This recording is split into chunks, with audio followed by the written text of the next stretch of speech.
เวฟ110ไอตัวท่อรอดนะครับประมาณ2012ตัวนี้นะครับมีอาการตอนเย็นๆนะครับตอนเครื่องเย็นนะสตาร์ทติดดีอะไรดีทั้งหมดครับพอขี่ไปสักพักหนึ่งเครื่องร้อนปั๊บก็จะมีอาการวูบนะครับบิดไม่ขึ้นนะครับแล้วก็จะมีเสียงแต๊กแต๊กแต๊กอันนี้เละเลยเห็นไหมนะครับเนี่ยนะครับ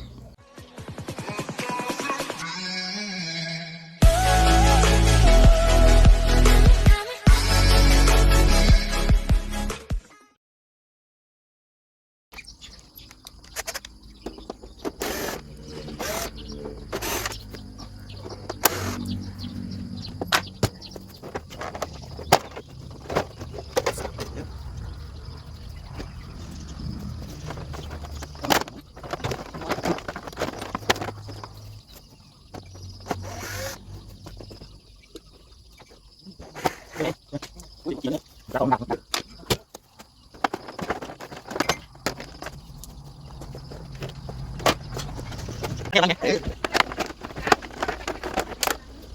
เดี๋ยวผมจะผมว่าไม่เป็นกับไอ้ปั๊มน้ำมันเครื่องมันจะเป็นพวกชุดคอยไฟนี่แหละครับท่านผู้ชมนะครับเดี๋ยวผมจะลองเช็คเบื้องต้นก่อนนะครับท่านผู้ชมการใช้ตัวนี้เสียบดูนะครับการเช็คเบื้องต้น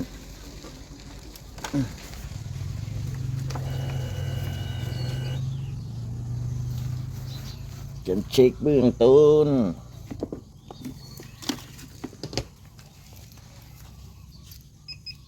นะครับอันนี้บิดได้แรงดันแบตเตอรี่11.8หมดศูนย์ครับเดี๋ยวลองสตาร์ทดู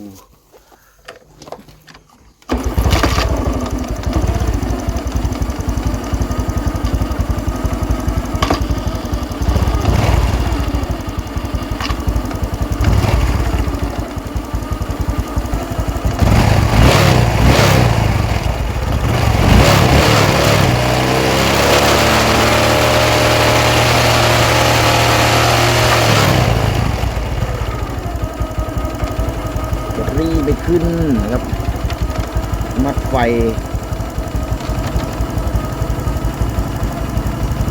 นี่ครับมันจะมัดไฟน่าจะนี่ครับนี่เห็นไหมขึ้นแล้วครับนี่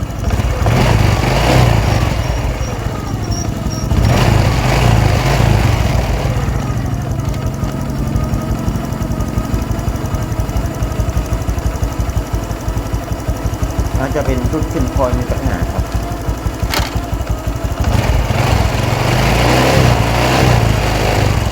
แต่ว่าแปลกนี่เสียงดังระนาวเลยครับดังกรึก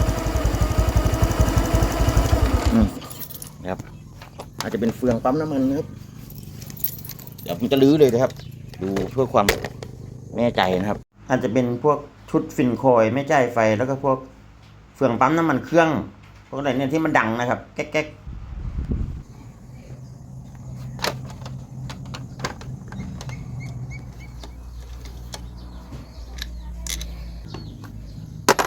นี่ครับก็จะเอาคัตเตอร์กรีดครับกรีดครับถ้าเกิดแยกปลั๊กอินนะครับมาเพื่อปลั๊กอินไม่ขาดนะครับจะดูผมก็จะดูไอ้ปั๊มน้ำมันเครื่องกับคอยไฟครับมันเสียงดังแก๊กกับมัดฟินคอยนี่แหละครับ2 อย่างว่าทำไมมันดังฟังตรงนี้นะก็จะมีไอ้เฟืองตรงเนี้ยเป็นปั๊มน้ำมันเครื่องต่อไปฝั่งนู้นนะไอ้เฟืองปั่นแล้วก็คอยไฟเนี่ยครับอุ้ยแน่น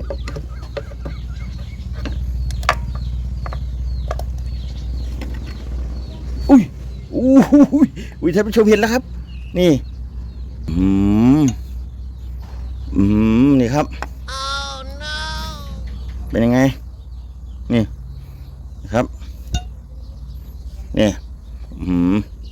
เพิ่งเคยเจอครับเคสแรกเลยครับผมก็นึกว่าถ้ามันจะเสื่อมนะครับอันนี้โอ้ยตัวดันสู้หรือเปล่าเนี่ยมันเข้ามาขัดครับผมว่ามันน่าจะมีตัวดันสู้เข้ามาขัดเนี่ย ผมเพิ่งเคยเจอนี่ทำให้พังนะครับผมก็คิดว่าจะเป็นพวกไอ้กระเดื่องปั๊มพวกมันเฉยเจอปัญหาแล้วหาใหญ่แล้วนี่ตัวนี้ผมถอดออกนะนี่ เพิ่งเคยเจอเป็นคันแรกเลยครับ ยังมาผมก็เจอแบบหลุดสายหลุดเสื่อมอะไรเฉยครับอันนี้เละเลยเห็นไหมนะครับเนี่ยนะครับของแท้ครับใครอยากจะเอาไปใครอยากซื้อต่อก็เอาไปนะครับในตัวเนี้ยผมขายนะครับเนี่ยOh my god เดี๋ยวผมจะถอดครับถอดล้อแม่เหล็กดูนะครับแม่เหล็กจานไฟโอ้โห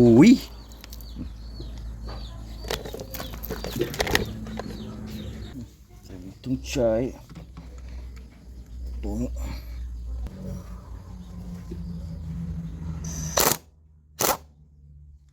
เอาแล้ว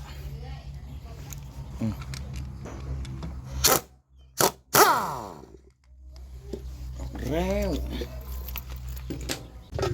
ครับท่านผู้ชมเนี่ยอันนี้ผมทอดจานไฟออกมาแล้วนะครับท่านผู้ชมนะครับที่เละนะครับ นี่ครับที่มันไปสีนะครับตัวนี้ครับนี่ครับท่านผู้ชมครับนะครับผมดูตรงนี้นะก็ไม่มีครับเนี่ยผมกลัวว่าตอนที่เขาเปลี่ยนสู้เราลิ้นนะผมกลัวมันจะไปตกอยู่ตรงนี้นะครับเนี่ยเคยเปลี่ยนสู้เราลิ้นมาทีนึงนะครับเนี่ยเลยไปตกอยู่ตรงเนี้ยนะครับตัวเนี้ยหนานะครับเนี่ยตัวเนี้ยจะว่าเป็นบูทนะครับบูทตัวนี้ก็ไม่ใช่ครับท่านผู้ชมนะครับหรือมันบางหรือมันยุบลงไปแล้วน่าจะเป็นบูทครับนี่ครับอ๋อแล้วมันโดนสีครับเนี่ยมันขนาดมันเท่าบูทเลยครับนี่มันโ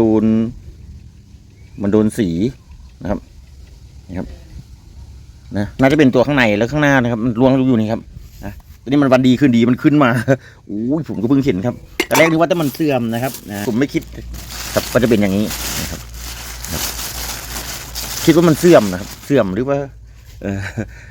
สายขาดนะที่ไหนได้นี่มันไปสีครับเห็นไหมเนี่ยพังยืนนะยับยืนเลยเนี่ยครับพังยับยืนเลยเนี่ยเพราะไอ้ตัวนี้ตัวเดียวนะท่านผู้ชมใครประกอบก็ระมัดระวังนะครับเนี่ยไปทิ้งบูททิ้งอะไรไว้ในเครื่องนะครับผมว่าชุดนี้แน่นอนเลยเนี่ยตอนเขาเปลี่ยนเนี่ยครับนะแต่ตอนนี้มันแห้งดีผมก็เลยไม่ลองจะประกอบเข้าไปก่อนนะครับนี่ครับนี่เป็นตัวท่อรอดนะครับตัวนี้เราก็ต้องซื้อนะครับซื้อตัวที่เป็นสตาร์ทเท้านะตัวนี้นะครับท่อรอดนะครับนี่ซื้อมาแล้วเดี๋ยวผมจะแกะใส่ก่อนนะครับท่านผู้ชมแล้วก็ประกอบให้ท่านผู้ชมดูนะครับนี่แหละใส่สดๆตรงนี้เลยสูบน้ำมันมาอย่างดีครับ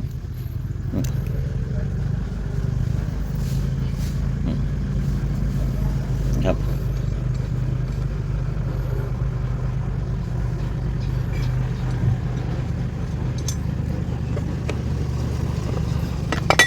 ครับนี่ก็น่าจะกดลงอย่างนี้ครับท่านผู้ชมตามลองนี่นะนี่ครับนี่ลองมันนี่ครับไข่ลงไปนะ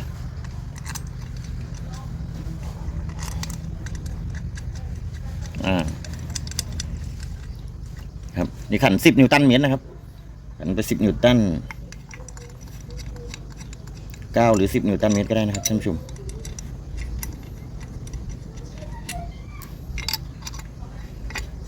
9 หรือ10 นิวตันเมตรนะครับนี่ก็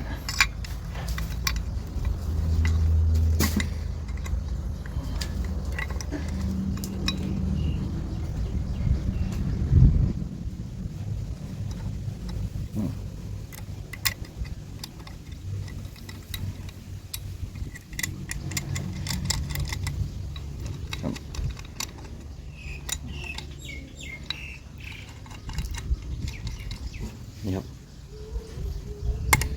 กันลงไปนะครับนี่ครับ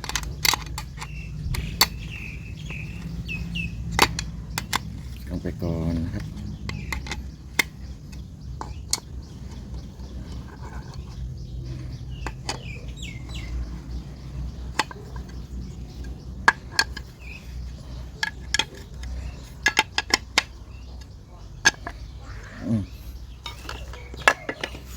นี่ก็นะครับขันถึง9 ถึง 10 นิวตันเมตรก็พอนะครับท่านผู้ชมครับก็ไม่ต้องแบบว่าแน่นมากนะครับ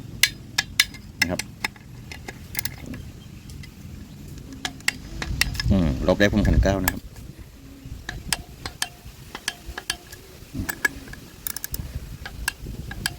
ตอนนี้จะปรับไป10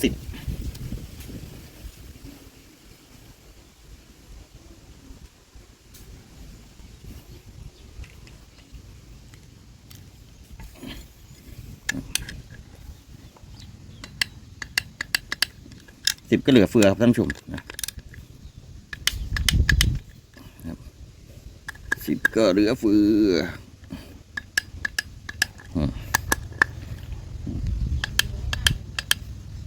หลอกแน่นครับไม่ต้องห่วงแน่นแน่นอนนะตอนนี้ก็จะใส่ตัวนี้นะครับท่านผู้ชมตัวนี้เป็นยางนะเป็นยาง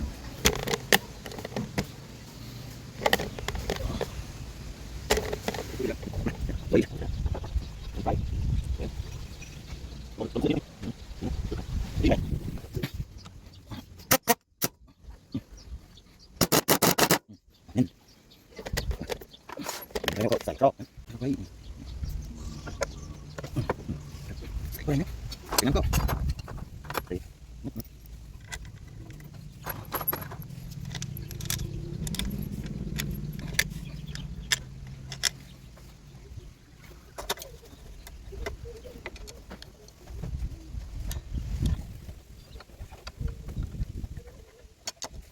ตรงไปตรงไปตรงไป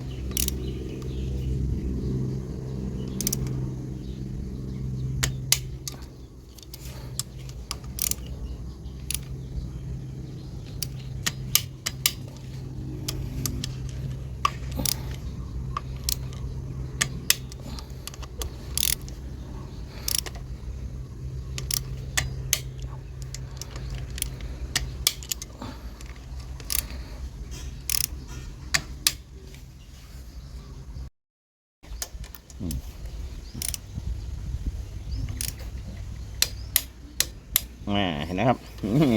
ตัวนี้มีประโยชน์อย่างนี้เลยครับนี่ตัวนี้ประกอบสายครับท่านผู้ชมก็เข้าที่นะครับประกอบสายเข้าที่นะครับท่านผู้ชม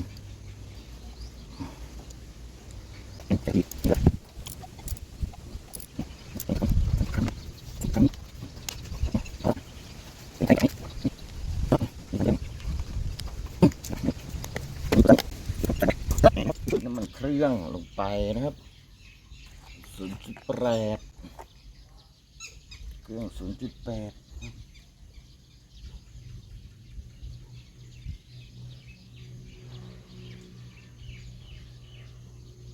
เครื่องไป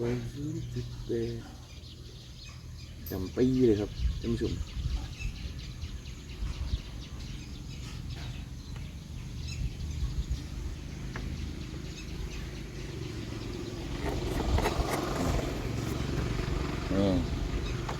เสียเขาเสียงดังเข้ามาซ่อมนะครับ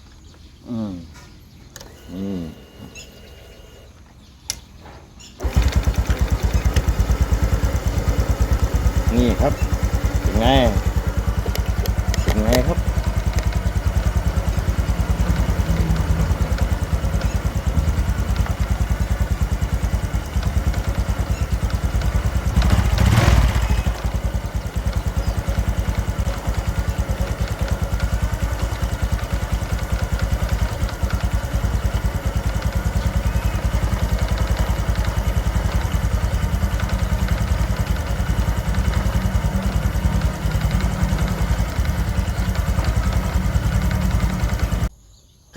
เดี๋ยวผมมาสรุปนะครับที่ผมบอกว่าจะมีสรุปท้ายคลิปนะครับท่านผู้ชมครับ